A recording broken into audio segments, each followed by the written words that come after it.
Are you serious? Are you serious? Folks, I had to come back and do one more video. I know my show starts in 1 hour and you don't want to miss it. Seriously, I'm telling you, I can hear, I can feel the winds of war. I don't want to. I hate it. I had a son that was in the war for a year in Afghanistan. It was the most longest. I never slept a wink. I don't want war, but it's prophesied. It's coming. And Israel is in the midst of it. And you can see it happening. Now, I just did a video, just explained to you that the Knesset, which is the Israeli parliament, just voted last Thursday, March 20th, 2014, to set aside 10 billion shekels, or 2.9 billion US dollars, set aside to go to war with Iran. Why would you vote for such a thing? It means it's a very real possibility. Today, Sunday, March 23rd, Israel just closed all 102 of its embassies all over the world. What? That's huge. They haven't done that ever since they became a nation in 1948. Why would you do it unless you knew looked like for sure you were going to do a preemptive strike on Iran and you didn't want to be retaliated against by all your embassies scattered around the globe? They announced that this is cutting off all foreign diplomatic communications with every nation of the world. They say the reason is because of a labor dispute of money. That's crazy. There's no way Israel would let them do this. This is planned. Now, let me take you to another clue, and that is the Malaysian airliner, the MH370. Folks, let's not forget the two men that was on that flight with stolen passports were Iranians. Iran. And there's something seriously going on there. Don't believe the reports. They showed us, China showed us that little satellite image of something that looked like a plane in the water. There was nothing there. Now we get the little satellite image of maybe there's some two objects somewhere in the middle of the ocean. Folks, there's something seriously wrong here. This plane is looking more and more and more and more like it was hijacked by the pilots. Matter of fact, oh, and by the way, Turkey just shot down a plane over Syria. Are you serious? Prime Minister Erdogan just shoots down a Syrian warplane this afternoon. Are you serious? Turkey shot down a Syrian fighter jet today, March 23rd, 2014, after the warplane strayed into airspace. Our F-16s went up in the air and just shot it down. No questions asked. Why? Because if you violate my airspace, then from now on, our slap will be hard.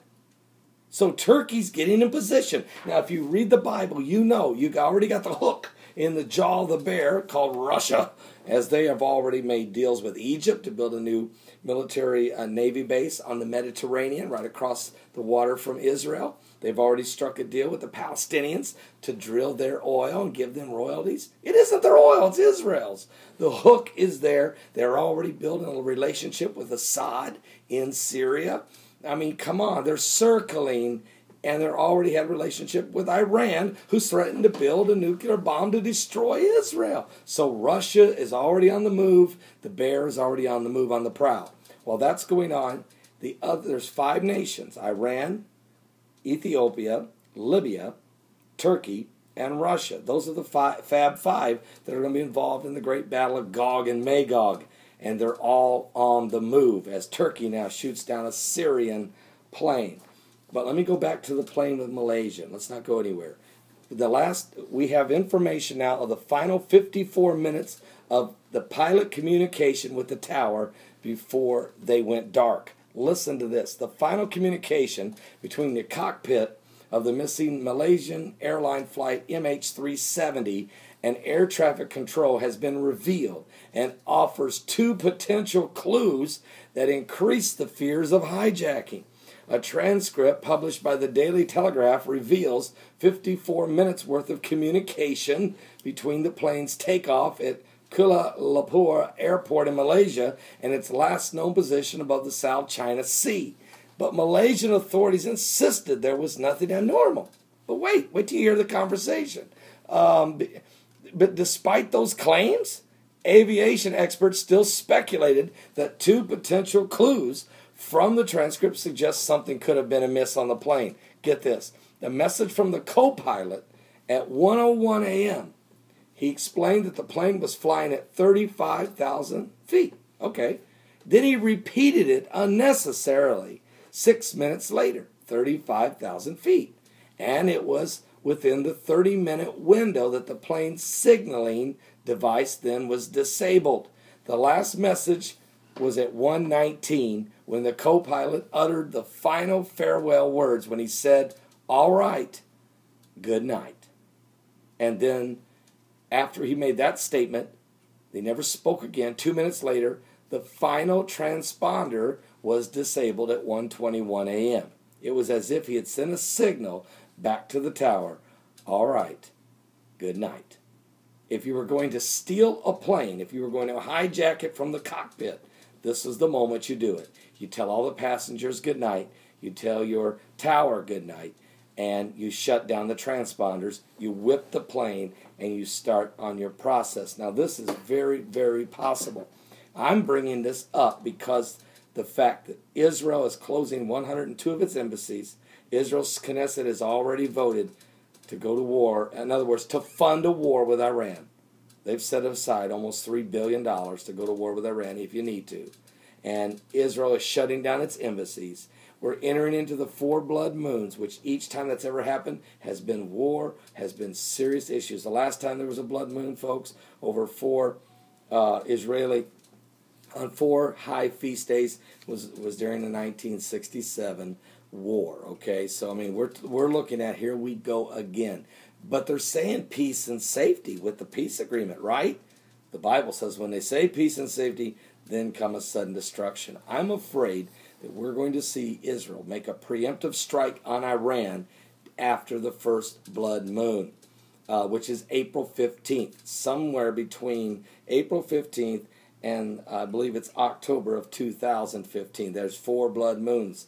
I'm telling you, something's about to happen. I hope I'm wrong. I hope I'm totally off track. We don't need it. I'm praying for the peace of Jerusalem.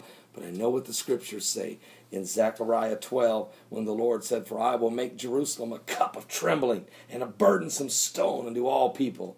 And all those that burden themselves with it shall be broken or crushed, broken into pieces." I also know what God said in Zechariah 12:9, "For the Lord seeketh to destroy all nations that come against Israel." And I know Israel doesn't trust America no more. Israel doesn't trust the EU no more.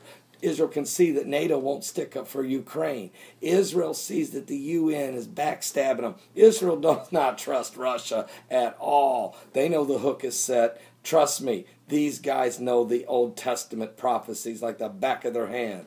And what they're preparing to do now is to preserve their nation and to do it with the wisdom they have. You can sense it coming, folks.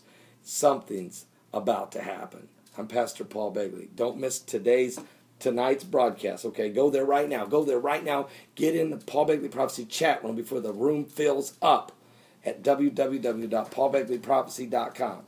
www.paulbegleyprophecy.com. It will also be on live stream. It'll be on new live stream. It'll be on Blog Talk Radio. You can listen to it on your cell phone if you need to. That number's 347-324-5208. Or you can watch it on Roku satellite television. You got to see the broadcast. We're believing God to save a lot of souls, and we need to get a lot of people saved because we are truly living in the last days. Christ is coming for the bride.